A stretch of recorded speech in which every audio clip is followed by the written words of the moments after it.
मी निश्चितच fitness freak आहे. माझ्या आयुष्यामध्ये मी जेवढं महत्व फिटनेसला दिलंय, जॉगिंगला दिलंय किंवा एकूणच व्यायामाला दिलंय, तुम्हाला तेवढं महत्व मी इतर कशालाही दिलेल.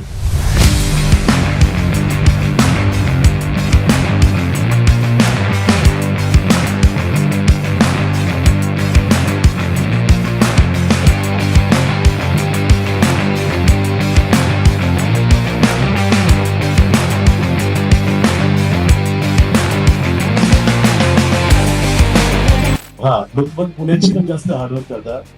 पुणेकरांना खरोखर मॅरेथॉनची गरज आहे. पुणेकर हे ब्रेन वर्क खूप चांगलं करतात, पण ब्रेन वर्क बरोबर शारीरिक वर्क सुद्धा केले पाहिजे. की मॅरेथॉन निश्चितच त्यांच्या आयुष्यामध्ये विकास टाकेल, नवीन काहीतरी ऍड करेल. या उपक्रमासाठी PMRD च्या वतीनं मी मनापासून शुभेच्छा देतो.